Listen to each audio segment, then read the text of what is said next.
किराए पर रहने के बजाय अपना घर खरीद उसमें रहना सभी बेहतर ही मानते हैं, लेकिन क्या ये वाकई में हर स्थिति में आर्थिक रूप से एक अच्छा फैसला है? एक नजर डालते हैं ऐसी गणित पर जो बताती है कि किसके लिए घर खरीदना बेहतर है और किसके लिए किराए पर रहना। अपना घर खरीदने का सपना कितना मधुर और प्यारा होता है, ये जानना है तो किसी ऐसे शख्स से पूछिए जो किराए पर रहता हो। ये सपना सुनहरा भले ही हो, लेकिन क्या इस सपने को साकार करना हमेशा अक्लमंदी साबित होती है या नहीं? अक्सर लोग यही समझते हैं कि खरीदना किराए पर रहने से कहीं बेहतर है, लेकिन ये जरूरी नहीं। कभी कभार गणित बिल्कुल उलट कहता है, यानी कुछ शहरों में कुछ लोगों के लिए किराए पर रहना बचत का बेहतर तरीका है। कलकत्ता में जहां आप देख सकते हैं कि जो rent versus the price of the home है, ईएमआई का रेशियो है काफ़ी कम है। इसका मतलब ये है कि rentals are high when compare to EMI, so ऐसे जगहों पे you will be forced to by.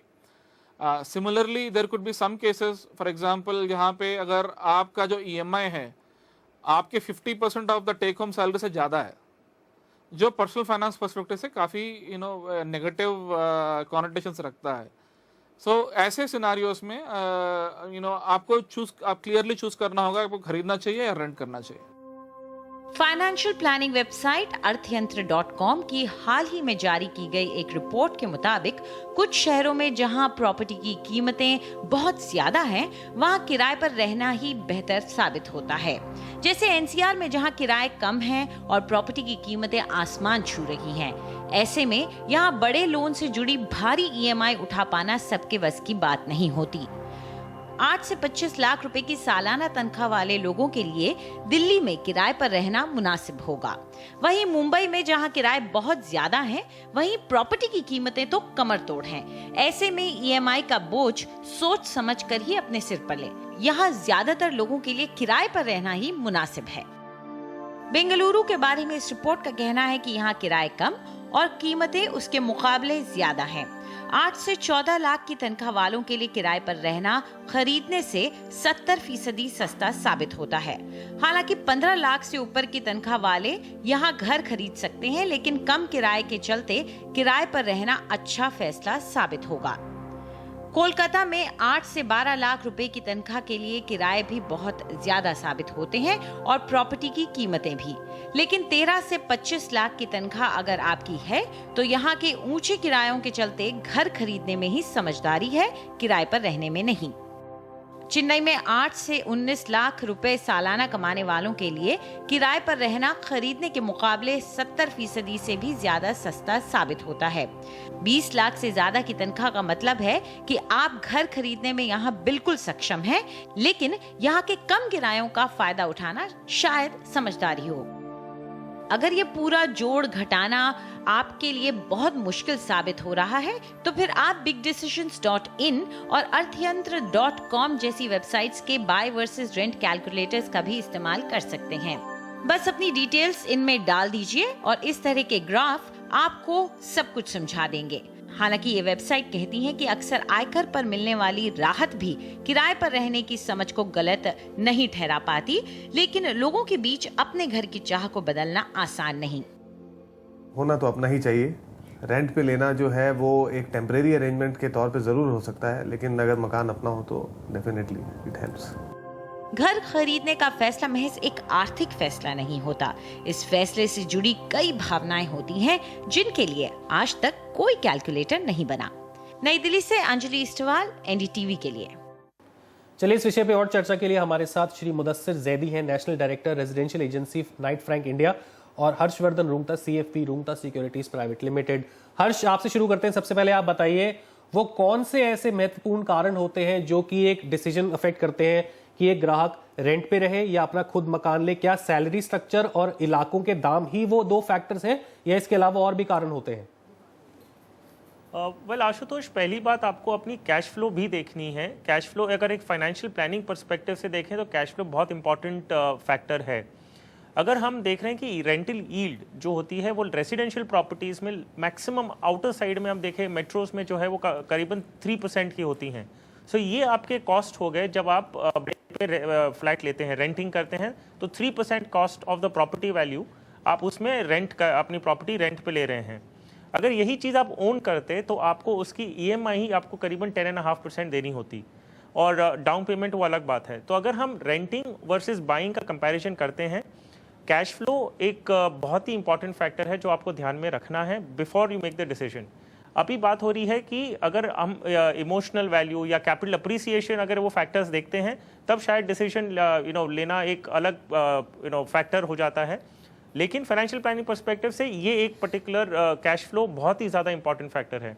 दूसरी बात, आपको कन्वीनियंस भी देखनी है। अगर आप कोई भी सिटी में टेम्परेरी रह रहे हैं, आप अगर काम की वजह से पोस्टेड हैं, आप प्रॉपर्टी अगर खरीद लेते हैं वहाँ पर, और अगर आपका वापस ट्रांसफ़र कोई और सिटी में हो जाता है, तो ये प्रॉपर्टी मैनेज करना बहुत मुश्किल होता है। हमने कई बार हमारी प्रोफेशनल लाइफ में देखा है कि हमारे जो क्लाइंट्स हैं वो दूसरी सिटी में पोस्ट होते हैं, वहाँ पर वो अपनी एक प्रॉपर्टी खरीद लेते हैं, फिर जब उनका ट्रांसफ़र होता है वहाँ से उन्हें या तो बेचनी होती है या तो लीज पे लगानी होती है। ये थोड़ा मुश्किल हो जाता है कि इंडिविजुअल के लिए मैनेज करना जब वो ऑलरेडी कोई और एम्प्लॉयमेंट में है। सो अगर हम देखें तो फैक्टर्स, अगर रियल एस्टेट में purchasing versus renting, convenience of managing the property and cash flow, ये दो फाइनेंशियल प्लानिंग पर्सपेक्टिव से ज़्यादा ज़रूरी है। मुदस्सिर, हमने स्टोरी में भी देखा कि कुछ अजीब से आंकड़े भी सामने आते हैं कि दिल्ली में कहते हैं कि रेंट पे रहना सस्ता पड़ता है बनस्पत कोलकाता के, कि कोलकाता में जो रेशो है वो रेंट का बहुत हाई है। तो ऐसी क्या वजह हो जाती है कि कोई शहर में रेंट करना बहुत आसान है प्रॉपर्टी की कीमतों के मुकाबले, जबकि दूसरे शहर में मुश्किल है? रियल एस्टेट का सेक्टर जो है काफ़ी तेज़ी से बढ़ रहा है। दो चीज़ें देखी जाती हैं, एक उसका परचेज प्राइस या आउटराइट वैल्यू जो होता है, और उसका कंपैरिजन उसके रेंटल वैल्यू का। रेंटल वैल्यूज़ जो हैं उस हिसाब से नहीं बढ़ते हैं जितना आउटराइट प्राइसेस बढ़ रहे होते हैं। तो अगर आप दिल्ली में देखें पिछले 8-10 साल में, या NCR की बात करूं, तो ऑन एन एवरेज तकरीबन 25 से 30% हर साल बढ़ा है। लेकिन अगर आप रेंटल वैल्यूज़ देखें तो सालाना तकरीबन 8 से 10% के आसपास रेंट्स बढ़ते हैं। तो इस वजह से ओवरऑल वैल्यूज़ बढ़ रहे हैं, और जिस रफ्तार से उतना रेंटल्स नहीं बढ़ रहे हैं। अगर आप उसको कंपेयर करें कोलकाता जैसे शहर से, तो वहाँ पर उस तरीके से ओवरऑल वैल्यूज़ नहीं बढ़े हैं जितना रेंटल्स बढ़े हैं। सो कंपैरेटिवली दिल्ली में ख़रीदना ज़्यादा मुश्किल है, और कोलकाता में जो है कंपैरेटिवली ख़रीदना ज़्यादा आसान होगा सिमिलर काइंड ऑफ प्रॉपर्टीज़ में। एक और हमने अहम जो ट्रेंड देखा है वो ये है कि जैसे ही लोग वर्कफोर्स को ज्वाइन करते हैं, उनके आगे रियल एस्टेट एजेंसीज, उनके आगे ब्रोकर्स लाइन लगा लेते हैं कि वो चाहते हैं कि वो भी अब अपने ऊपर एक फाइनेंशियल बर्डन ले, वो भी चाहते हैं कि वो भी अब उनके ग्राहक बने। लेकिन हर्ष जी, आप बताइए कि क्या नौकरी लगने के साथ ही ये सपना देखना शुरू कर देना चाहिए, या फिर कुछ साल तक वेट करें, एक अच्छा कैश फ्लो बना ले? क्योंकि देखा जाता है कि यही जो एंट्री लेवल है, और जो 5 से 10 लाख का जो एंट्री लेवल है, जो सैलरी पैकेज वाले लोग हैं, उनको ज्यादा टारगेट किया जा रहा है। मैं NCR की तो आपको बात बता सकता हूं कि वहां पर यही टारगेट मार्केट है, क्योंकि ज्यादा पे स्केल में तो लोग गुड़गांव देखते हैं, लेकिन NCR, ग्रेटर नोएडा जैसी मार्केट को इन्हीं तरह के लोगों को लेकर टारगेट किया जा रहा है। क्या वो लोग जो 5 से 10 लाख के ब्रैकेट में हैं, उनके लिए क्या परचेज डिसीजन इस समय सही रहेगा ऐसी आर्थिक मंदी के चलते, या उनको भी वेट कर लेना चाहिए अपने पे पैकेज जब उनका 10 से 15 हो जाए, तब शायद उनके लिए निवेश ज्यादा सही रहेगा? वेल आशुतोष, ये ज़रूरी है कि हम इंडिविजुअली उनकी लाइबिलिटीज़ देखें। अगर कोई भी न्यू रिक्रूट है जो जस्ट जॉब ज्वाइन किया है, उनके अगर और कोई लाइबिलिटीज़ नहीं है, और अगर वो 50% अपनी जो नेट टेक होम सैलरी है उसका अगर 50% तक EMI पे कमिट करते हैं, तो ऐसे कोई टाइम लिमिट नहीं है। अगर आप शुरू करते वक्त आपने जॉब शुरू कर रहे हैं, उस समय आपकी लाइबिलिटीज़ कम है, आप एक EMI का बर्डन ले सकते हैं। अगर हम देखें कि आपकी कैश फ्लोज थोड़े बेटर होते हैं, आप 10 to 15 लाख के ब्रैकेट में आते हैं, ज़रूरी नहीं है कि आप उस समय अपनी सैलरी का एक हिस्सा EMI की तरफ लगा सकते हैं। सो अगर हम फाइनेंशियल प्लानिंग के पर्सपेक्टिव से बात कर रहे हैं, ये फिर से ज़रूरी है कि आप इसे ट्रीट करें एक कैश फ्लो के ज़रिए, उसे ध्यान में रखें और फिर कमिट करें।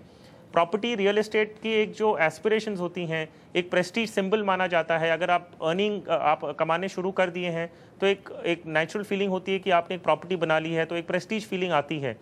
लेकिन अगर आप पहला घर खरीद रहे हैं अपने खुद के सेल्फ कंजम्पशन के लिए जिसमें आप रहने वाले हैं, तो शायद आप थोड़ा एक्सीड कर सकते हैं, आपके जो कैश फ्लो की थोड़ा स्ट्रेन आ सकता है। लेकिन अगर आप इन्वेस्टमेंट के लिए कर रहे हैं, ये हमारी राय रही है हमेशा कि उसे एक प्योर इन्वेस्टमेंट प्रोडक्ट की तरह ट्रीट करें। वो अगर आपके कैश फ्लो में फिट नहीं होता, आपके फाइनेंशियल प्लान में फिट नहीं होता, प्लीज़ ना खरीदें।